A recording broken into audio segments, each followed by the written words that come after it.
Okay. Cooperative Legacy Project interview number 64, March 8th, 2007. We're visiting with Ralph Schreurs, former general manager of Split Rock Telecommunications Cooperative and South Dakota Telecommunications pioneer. Ralph, where and when were you born? I was born 4 miles west of Garretson in 1926. Okay. So you're pretty close to home Yeah. your entire life. That's right. Where was your family from originally? What is... My father was born in Breda, Iowa. Mm-hmm. My mother was born at near Dubuque, Iowa. What about European nationalities? My father was Dutch and my mother was German. Okay, I put the name in on the internet and I got a bunch of Dutch people, so I figured that's not what it might be. Do you have brothers and sisters? One brother and 4 sisters, one who has passed away. Mm-hmm. Mm-hmm. Are they all live in South Dakota yet? I have one sister that lives right half a block over, and one sister at Pipestone, and one at Albert Lee, and then my brother is at Slayton. Okay, well, they're all pretty close. What was your father's name? Matthew. Okay. What sort of a person was he? You want to talk about him a little bit? What? You want to talk about him a little bit? What sort of a guy was he? Yeah. He was a hard-working person. Mm-hmm. He, came through difficult times. He bought a farm, he and his father, up here west of town in about 1920, and was unable to handle it and lost it, and then purchased it back in the 40s. Mm-hmm. And so they lived through some difficult times. Yeah. What was your mother's name? Frances. What sort of a person was she? Just a really nice person. Mm-hmm. She rather quiet, unassuming. Mm-hmm. What are some of your early memories on the farm? What was it like? This would be, I suppose, in the early 1930s. Well, as a youngster, there was awfully hard times, but as a youngster, you didn't know it. Mm-hmm. Everybody was in the same boat, pretty much. Pretty much. Yeah. Of course, we didn't have electricity yet, and when that came, of course, that helped. Made quite a change in living on the farm. Mm-hmm. Mm-hmm. When you were young, what did you want to do? Did you want to farm? I guess I never really had any specific ambition. Oh, okay. At the time. Okay. I guess we kind of touched on this, but how was life on the farm different in those days? It's obviously quite different than it was in the 30s. Well, it was, everything was manual, Mm-hmm. The first tractor was purchased in 1938, I think. And it was just, it was hard labor out in the farm. Mm-hmm. And of course, it naturally, as it became more mechanized, it got easier, but... Got more expensive, too. Yeah. Where did you go to school? Was there a country school around here, or did you go right here in town? I went to 2 different country schools, one 2 miles or a mile and a half north of us in the first 4 years, and the second 4 years I went south. The first 4 years, and the reason I went to the north one is because the south one had 44 kids in it, and there wasn't room. Mm-hmm. That's pretty big for a country school. Oh, yeah, that's all 8 grades. Mm-hmm. And then I went to high school here in town. Okay. What was school like back in those days? I've heard some stories about country school. What was that now? I've heard some stories about country school. What was it like around here? It was, the first school I went to was real enjoyable. I had good teachers. The second school I went to, there was I don't know, I suppose being new in there in the 4th grade or something, 5th grade like that, why some kids weren't necessarily very nice to me. Mm-hmm. And so, but, you know, it's probably about normal, I suppose. Mm-hmm. Mm-hmm. Did you go to college? I was a couple years out of high school, and I then spent 2 years in the Army. Mm-hmm. And then after the Army, I spent 3 years on odd jobs around and different stuff. And when we got married then, and that's when I decided to go to college. So then I went up to South Dakota State, and I graduated as an electrical engineer. Okay. Where did you meet your wife? Was that right? Right here? You know, in those days, we used to go dancing at Del Rapids at the Pavilion, and that's where we met. Okay. Well, you introduced her before, but what was your name? My maiden name? Mm-hmm. Dakota. Okay. Tichota. Okay. And Wilma, I think Yeah. is what you said. Yes. Okay. How long have you been married? When was all this happen? It's 56 years. 56 years. Okay. You have children? We have children? Yeah, we have 5 children, 4 boys and a girl. Okay. Where are they all at? They're scattered.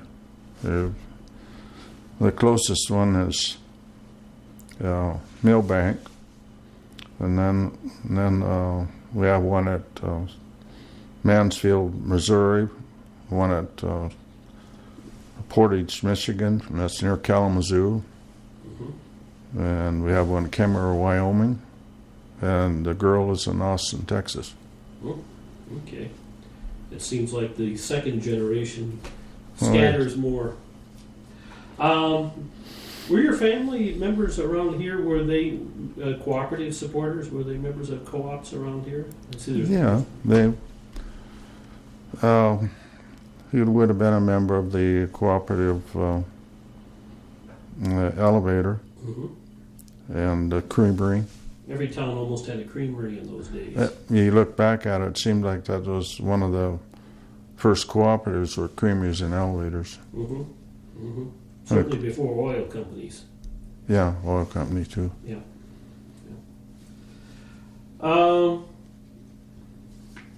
What was your first job? You said you got your degree was in electrical engineering. I worked for REA in Washington. Oh, okay. Okay. And then that was 1 year for the telephone division, and then the next year I went out to Ohio as a field engineer, and then after that I came here as general manager. Okay. Well, that was quite a different experience being in Washington, D.C. Yes, it was.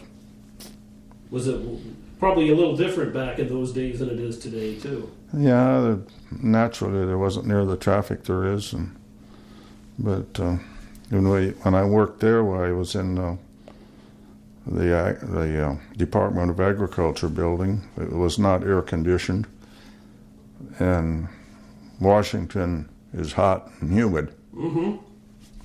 That it is. So it wasn't. It was miserable in the summertime. Yeah. And the USDA building was as huge then as it is now. What now? The USDA building was pretty big. Yeah, it's a huge building. I suppose you've been there. Yep, I have. 8 wings to it. Yeah. Yes. I understand that. Well, when did you get back here then to Garretson? That's in the 50s. August 1st of 1957. Okay. And as I understand it, in looking at the history of the co-op here, the Garretson Telephone Cooperative was actually founded in 1914, but it was kind of different then than co-ops were later on. The Garretson Telephone Cooperative was strictly the town. Just in town. And then there were actually 14 small telephone companies, different ones around the rural area. Mm-hmm. And they were all privately operated? Or most? I don't know. They were. Some of them probably weren't even incorporated. I don't even know, but they were. Some of them were just called, Line 35 or something like that, and Just have a lineman operating it by himself? there was, probably. I don't know that they exactly. There was some private ones out there that individuals owned, but I think like the one I remember our folks being on was Line 35, and I don't think there was any company. There were just seemed like a couple people had to be responsible or something like that. And our line actually had like 28 people on it.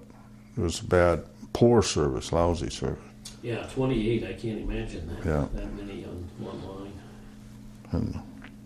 But some of the lines that went out in the country had really good service, and the people in town actually had really good service. What kind of phones were these? Were they the wooden wall phone with the... And out in the country, they were all magneto-type telephones. In town, they had... If you had a private line, which you could have, you had super service, because all you had to do was pick up the phone and say, I want John Jones, and you got him. No dialing, huh? No, it was not. I mean, it was, but the country was not good at all. Yeah. I would guess, particularly with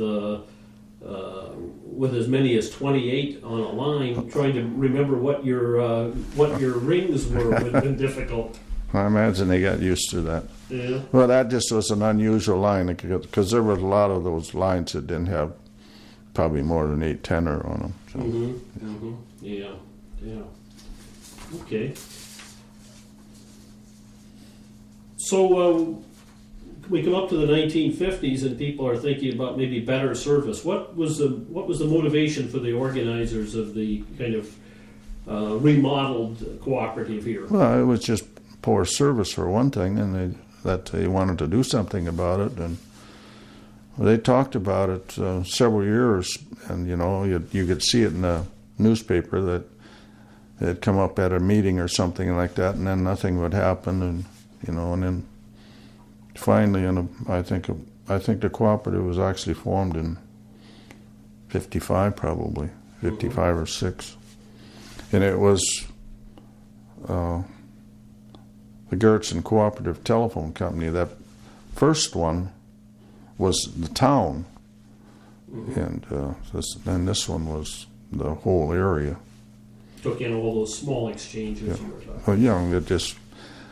They got the franchise area would be the area that all these lines are served. And you were named the first manager, right? Yeah. There was an interim fellow that was taking care of the old system, but I was the first general manager of this cooperative. Okay. Was the office just down the street then? There was, when I came, there was really no office. Oh, okay. We just rented a couple rooms, and it's one of the banker was secretary, and then they hired a girl to do billing, and they had telephone operators, probably about 4 or 5 gals that were telephone operators. Okay.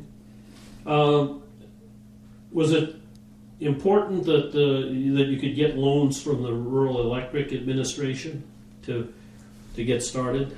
To get funding? Yeah. Yeah, it was. At that particular time, I think it would have been difficult to get other type of financing. Yeah. But that first loan was $317,000 or something like that. A lot of money back in the 1950s. Oh yes. That was for the Garretson exchange. Then they actually purchased the Brannan exchange. It was purchased before I got here, and so then we ended up with another loan to remodel that exchange down there. Back in those days, Brandon was a lot smaller than it is today. Yeah, it was just, I think when we cut it over, we probably had about 250 customers. Mm-hmm. Mm-hmm. Would you like to talk about some of the improvements and what kind of improvements you brought with the new service in the 1950s and then on into the 60s? Well, for one thing, it was reliable. It was automatic switching equipment, and it was reliable service. Of course, you naturally had problems just like with weather and anything else, but at least you had something decent to work with. Mm-hmm. And our service was pretty good. They did have 8 party lines in the country, and actually had conversation timing on it, so that if somebody tried to hog the line, it would automatically disconnect them after 6 to 8 minutes, so somebody else would have a chance to get in there. Did the women around here do what my mom used to refer to as rubbering? Well, you see, with the old line, they could do that very easy because all the rings were noticeable. But when you had dial service, it was coded ringing, so their telephone didn't ring. But if you happen to be close to the telephone, you would probably notice it because it might be some vibration or something there. And I know there was one woman just west of town here that she must have had hers in a dishpan or something, because she knew when people were calling, and she rubbered. I don't know. People wouldn't handle that so well these days. I think they just kind of expected that some of the neighbors were doing that. They actually had 2-step telephones in those times, so that if you did pick it up, you wouldn't deteriorate the transmission, because they were called like a 2-step phone. Your voice wouldn't get on there. So. Okay. At what point then did you start getting rid of the party lines in the countryside? Getting rid of the... When did you start getting away from those 8 party lines? We actually, I think we cut Garretson over in 1958, and I think in 1968 or thereabouts, like I got it in records over there, but we were. We had applied for a loan to convert everything to private lines, and then we ended up burying almost all of the system out in the country, and that was only 10 years after we built it. That was early, wasn't it, for that kind, particularly for burying lines? Well, it was the first system in South Dakota to have private lines. Mm-hmm. Had there been a lot of problem around here with ice storms and taking lines down previous to burying them? We were fortunate in the 10 years or so that we had area lines. There was only one time that we lost some line, and it wasn't a lot of line. Mm-hmm. We were just fortunate. Yeah. When was the South Dakota Association of Telephone Cooperatives put together? Was that right off, or did it take? It was probably put together about, I would say probably about 54 or something like that. I don't know. You would find it in that blue book. Yeah. Mm-hmm. Mm-hmm. I didn't become manager of it until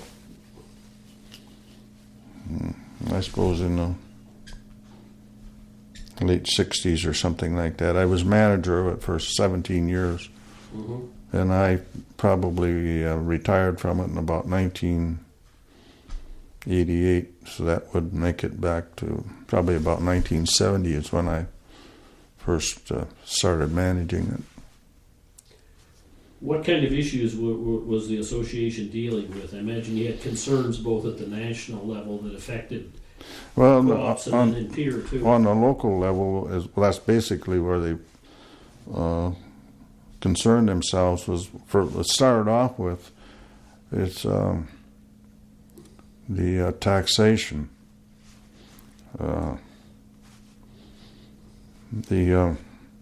Like the electric cooperatives, they were taxed on a, I believe it was a gross revenue basis, and then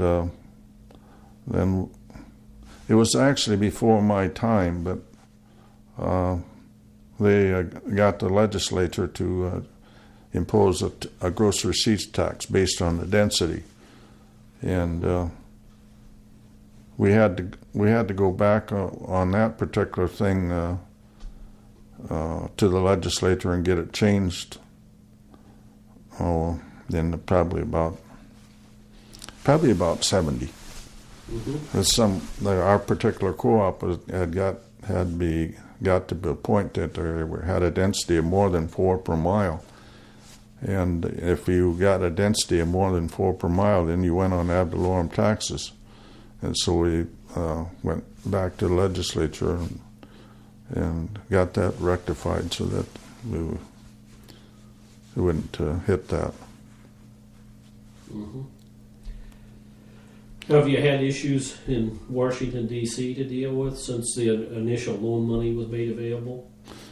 Well, we went to legislative conferences. I went to legislative conferences every spring in April, and there were always some kind of issues that we were either supporting a change or something, you know.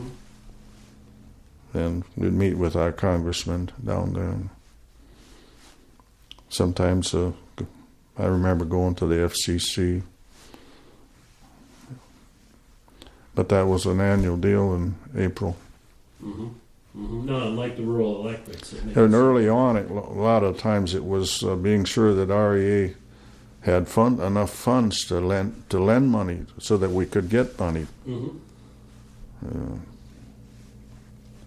Because it wasn't always funded sufficiently for all the loans that were being requested. The association, unlike the South Dakota Rural Electric Association, you didn't have a separate office for the association. You just you maintained out of the office here. It's out of my own office, yeah. Yeah, a little less. They still structure. do. I don't think they may have now. I don't know. I believe they might now. When I retired from it, they hired Don Lee, who worked for Martin and Associates, as to head it up. And then gradually over time that changed, but I'm not familiar with exactly what all. Was he a lawyer? No. Actually, Don Lee was an ex-manager from Iowa who went to work for Martin and Associates. Okay. And he was the one that did it after that. Yeah, eventually we worked with him with regard to the co-op month banquet. Excuse me. We worked with him, I think, on the co-op month banquet once back in the 80s. Oh. He was. Well, you see, the reason, pretty much the reason that they probably went to him was practically every system in South Dakota used Martin and Associates for their consulting engineer. And not only their consulting engineer, but also the software for their billing and record-keeping programs. And so it was just a kind of a natural to use them. Okay. Coming back to the local cooperative here, in 1975, you changed the name of the co-op to Split Rock. Right. Why was that? Well, as Brandon kept growing, with Garretson actually ended up being a smaller exchange than Brandon, and they probably wasn't then yet, but I just thought it made more sense to have a name that represented the area. And so that's what I suggested that we do. It has since been changed to Alliance, but And Brandon was already kind of becoming a suburb of Sioux Falls Yeah. at that time. Well, when we first cut it over, well, they were just starting to do some developing out there on the east side of Brandon, and as it progressed, sometimes it went pretty fast, and then there was times when it actually, just like the economic times depressed it for a while. So, but it's been going crazy for the last 20 years. Yeah. We were also able to add some new services during the 1970s that kind of call waiting and that sort of thing. Well, actually, a big change that we had was in 1980 is when we put in a digital switching system, and then they were offered a lot of new services that they didn't have before, and fast, it was fast switching and stuff. It was the first switches in South Dakota, first digital switches. Okay. That they had, then they could have call waiting, call forwarding, and all that kind of stuff. And by this point, the service is pretty comparable to what people were getting in the cities in South Dakota. Well, for sure. Well, actually, these Sioux Falls didn't have digital switch yet. Ah, okay. So you're actually ahead of them. They were at that time. Well, but anytime you're leading the parade, right, it isn't always smooth. No. In brand new stuff like that, you ended up with probably doing a lot of learning because of problems, and Okay. There were some glitches and that kind of thing. You had Well, to there are deal with? always glitches with new stuff. Yeah. We'll talk about bringing cable TV service to the area. That came in 1980 also, and we had to go through quite a fight to get it done. We was going heads to head with Mid-Continent out of Sioux Falls. Actually, they were owned by an outfit out of Denver, but we went through quite an extensive battle to get that accomplished. And we had the help from some legal people in NTCA in Washington, but they finally prevailed. They weren't. Did they have any interest in bringing cable service out to the rural area? Oh, no. I can't imagine. Well, we didn't do that at that time either. Yeah. You just did it in town initially. Okay. Yeah, it just the technology to take it out there. What was the cost would be prohibitive, but they are doing it now. Yes. They're going to do it in fiber. What sort of during this time we talked about the association. How were relationships with other cooperatives? Did you have kind of a working relationship with the rural electrics, for example, around? Well, we worked with South Dakota Association of Telephone or of Cooperatives, J.D. Lynn. And we always had a good working relationship with Sioux Valley Electric. Yeah. I've interviewed a couple of the managers from over there, Kylie and Harriet. They were bearing something, well, we'd throw our stuff in that trench, and they didn't charge anything for it. If we happen to be doing the reverse, well, they can do the same thing. Was there an initial problem with like gophers and so on trying to chew through lines when you were burying them, burying phone lines? That was a problem of electric co-ops, not us. The electric co-ops, okay, shorting out. Yeah, they did not have enough armor on their cable they put in the ground. we might have had a little bit of it, but nothing like they had. Yeah. Cooperatives in South Dakota have seen a number of mergers and acquisitions over the last 20 or 30 years. You want to talk about the process here around here? You took in some other areas. Well, that has happened since you left. Yeah. Because when I retired, well, I don't even remember how many customers we had, but since I retired, where they have, Baltic and Crooks, and they have, over 10,000 customers now. Mm-hmm.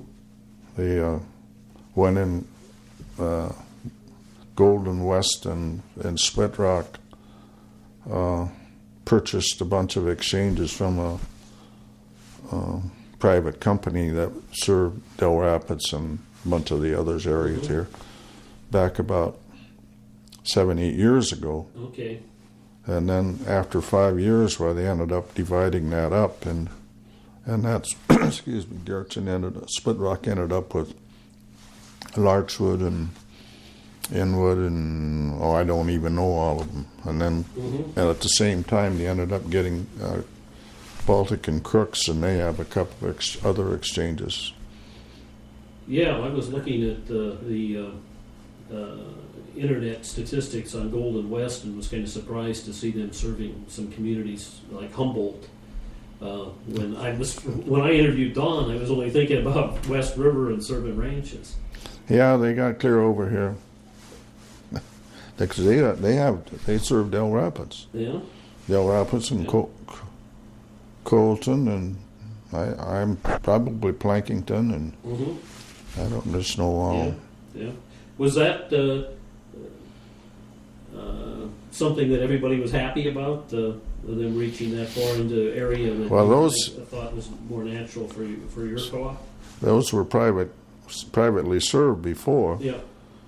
and I actually do not know how Golden West, for instance, is serving them. I have a hunch they have them as a separate subsidiary, Mm-hmm. so they're still not a member of that cooperative. Oh, okay. As they have the same thing here, they serve Howard and Oldham, Mm-hmm. but they're not cooperative members. It's a separate. It's called probably Alliance Properties or something like that. Okay, so they don't even have a director from the eastern part. They're all. They don't know. They don't have a director No. then on the board out there then from this. I don't know exactly how that's all working, and I just haven't got into that. Mm-hmm. But I'm pretty sure Golden West would be the same way. Mm-hmm. The fact is, I think other cooperatives around that have separate subsidiaries. Okay. Do you know if there's been any discussion about maybe making those subsidiaries members of the co-op? Well, let's say I've twisted arms a little bit, but Well, maybe ultimately those communities will get together and say, hey, I would why hope can't so. we be members? I would hope so. Yes. Over the years, you had a chance to work with a lot of committed people. Are there some people that stand out for you as people that made some good contributions and you enjoyed working with? Well, it's kind of hard to come up with something like that. To pick any particular people. Uh-huh. The engineering firm, Martin. Mm-hmm. They have been real progressive, and well, we've depended on them for engineering help and so forth, so they've been Sure. helpful as being leaders. Mm-hmm. And as far as people go, I hate pointing fingers. It isn't easy to do, but also leadership that comes from National Association of Telephone Co-ops. How was your board here? Did you have a good board all those years? Yeah. Good. Okay. And when did you retire then? 1989. 1989. So that would have been what? It'll be 18 years, the 1st of April. Okay. Now, Alliance, which is the office that's over here now, when did that happen? To change from Split Rock, and was there like a couple of them that got together then to form? No, they just changed the name. They just changed the name again.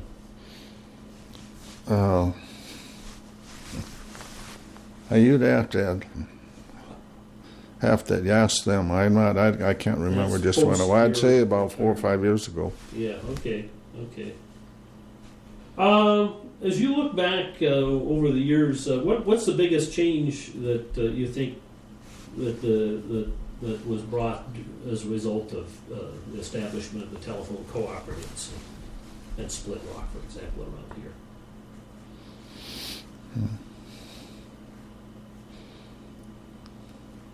Well,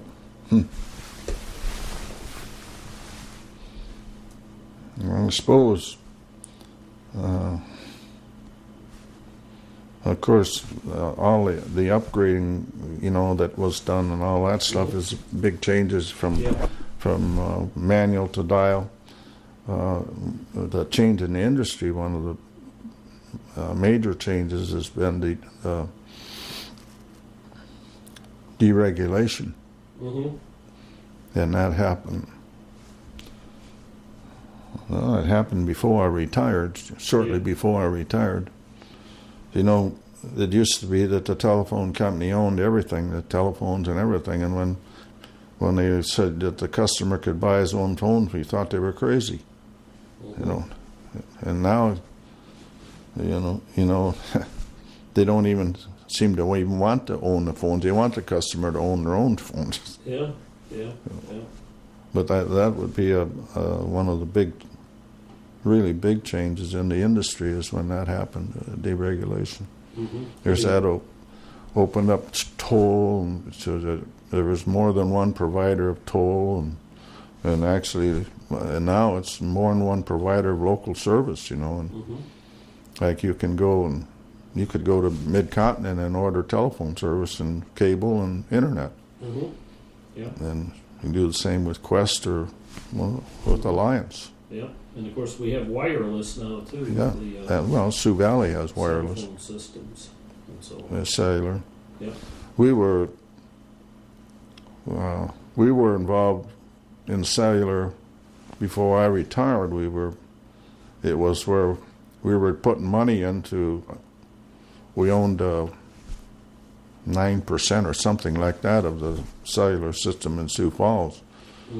And while I was still manager, it was putting money in because we weren't getting anything back. But but that changed naturally. Nowadays, there are a lot of people nowadays that don't have anything but a cell phone. We have grandchildren that's all they have. And I know a lot of people that's all they have. They don't have regular phone anymore. Probably have people who've dropped that as long distance service too. They order that and then they get toll free and stuff like that. There's all kinds of plans that I'm not familiar with.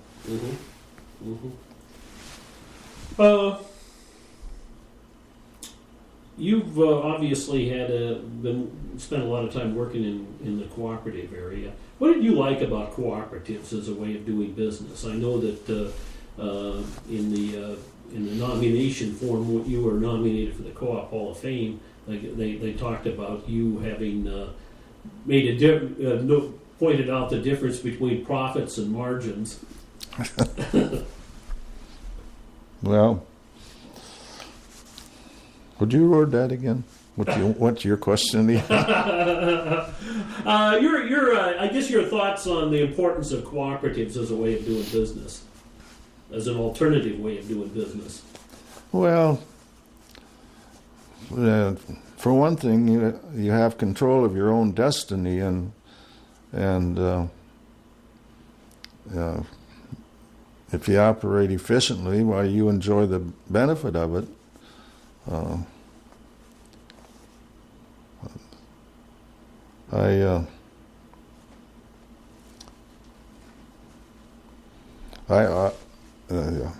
I always worked hard to support the cooperative theory. There were some of them that I think kind of forgot what a cooperative means, and I think it's happened more in later years. I think they got more interested in big bottom lines and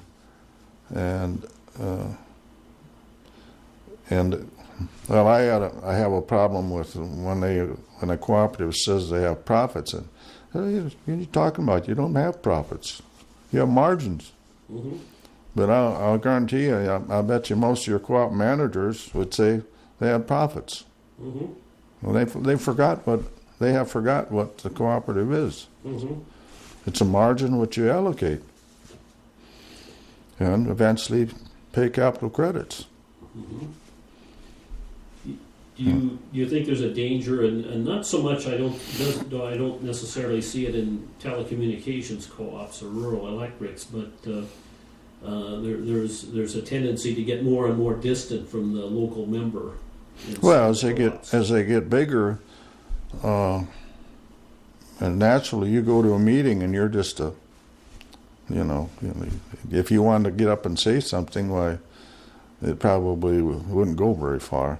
Yeah, and you don't necessarily know the members of the board anymore the way you would have in the No, I don't know if you're familiar with, which was one of the early co-ops in telephone co-ops in South Dakota, at Irene. I don't know if you're familiar with that situation. No. Are you? No. But well, talk about that cooperative was, what happened, I think, is when the managers got in there and they decided they wanted to feather their own nest, and they convinced the members, and that's not hard to do. You can go to a meeting, say, the board could go to a meeting and say, we think this is what you should do, and the people would support it because they're depending on them to give you the right decisions. Mm-hmm. Well, that cooperative ended up being sold to, I think it was McLeod, I'm not even sure. And I always think of, I don't know if you knew Maynard Christensen or not, probably not, you're not, did you? No. Maynard Christensen and Kenny Knutson, Kenny was a manager and Maynard was the board president. And I remember them coming to us in 1958, trying to convince us to join the South Dakota Telephone Co-op Association. And of course we naturally joined, but that whole system down there is not cooperative anymore. It got sold out by its directors. And I'm sure they got something out of it. I don't know. It is. Mm-hmm. But every time I think of that, it disgusts me. Yeah. Because they got sold down the river by the directors, management directors. Mm-hmm. There has been some pressure around the countries on rural electrics too, I think, to sell out if they're in an area where somebody thinks they can make more money. Well, I see that as a problem. For instance, could easily be a problem if there's a lot of capital credits outstanding, and if somebody, private company, felt like they wanted to take over, why, they could go through the whole process of what you have to do that. Mm-hmm. And if a whole lot of these members are disinterested in anymore because they'd say, well, I can get big bucks here. Yeah. But then after that, they pay more for electricity probably, or whatever. But and they don't have any voice in their service anymore. It's gone. Yeah. I don't know. It's a little more difficult with the electric co-ops and telephone co-ops, but it can happen. I know in visiting with some folks in other parts of the state where, for example, and other kinds of cooperatives, oil companies, for example, people have gone into a bigger operation. The next thing you know, they've decided that service is no longer necessary in their community, and they get kind of unhappy about that. But they don't have any voice left anymore. No. You also served as mayor of Garretson for a while? 7 years. Okay. What was it like being mayor of this community? Oh, when I was mayor, I didn't have all the complications that they have today. It was rewarding. I think we kept things going pretty decent when I was mayor. The main problem was police is always a problem, and they finally got that solved here in town recently, and they finally went on with the county. But it wasn't like it is now. You didn't have all the hassles you got today with every darn thing you can think of, and nowadays. Yeah. I would imagine that the co-op being here has always been an important part of the business community, certainly. Yeah. With your headquarters there. And you were also a member of the Garretson Development Board? Oh, I was when we built a nursing home up here. I was on that board, and then eventually we had two boards. We had one that owned it and one that operated it, and eventually we put them together, and I was on that nursing home board for just a short while. Okay. He knows more about me than... You forgot. American Legion. You said you were in the military a couple of years. When was that? Would it have been? I was in the military in 46 to 48. Okay. I was commander 1 year. They move that around. They normally don't have a commander more than 1 year in this Legion here. I can't even remember when I was commander. In the 70s? Quite Late 70s? Quite a long time ago. When I was in the military, it was in between World War II and the Korean War. Yeah. I was just lucky I enlisted when I did, or otherwise I'd probably end up in Korea. Yeah. We had a neighbor at home who was served in both World War II and Korea that called back. Well, then, of course, I ended up getting a GI Bill because of that, so that when I went to college, I used the GI Bill. That was a good thing for a lot of Oh, kids. Yeah. Paid tuition and books, and about $100 a month. A lot of veterans in college in those days. Yeah, quite a few. Especially right after World War II. What about church? You're active in your church, too? Yeah. What one is that, by the way? It's the Catholic Church. Okay. And it says something about Red Cross. You were... Yeah, I was on that board. A long time ago, but I wasn't on it a couple of years, I suppose. Okay. And Garretson Commercial Club? Is that kind of like the development board? That was the commercial club. That was through the telephone company. Okay. And you've been retired, as I think you said, 18 years now. What have you been doing since you retired?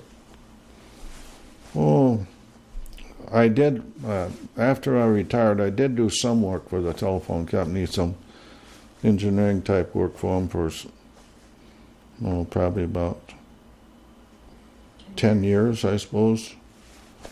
And I do woodworking. I do in my shop, and most every afternoon I play cards, mostly pinochle. I think when I first called, you were out playing cards. I guess we've talked a little bit about this, but the challenges facing co-ops are different today than they were back when you started. What seems like the biggest change to you? Is it maybe for example, the question of whether or not the members actually understand and are as concerned and interested in their co-op as they once were? Well, you're just, in this day and age, any business, not just cooperatives, you're just dealing with a lot of additional regulations and, environmental and all this different kinds of stuff that affects not just telephone co-ops, it affects everybody. Mm-hmm. And it just makes it harder. It's just the way you handle employees and all of that kind of thing. Yep. There's so many outside influences now that you didn't have way back then. Yeah. Did you have a particular philosophy in dealing with employees when you were managing?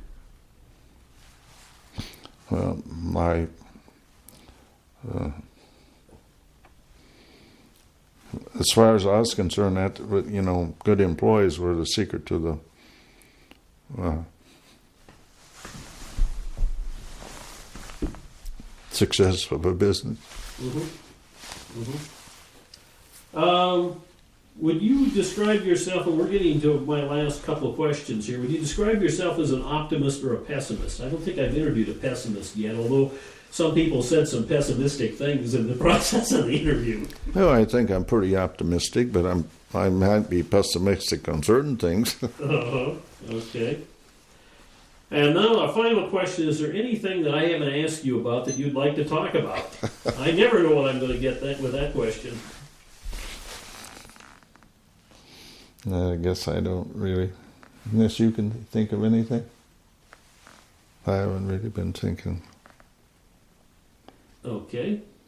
We've been visiting with Ralph Schreurs. Thank you for your participation in the Cooperative Legacy Project.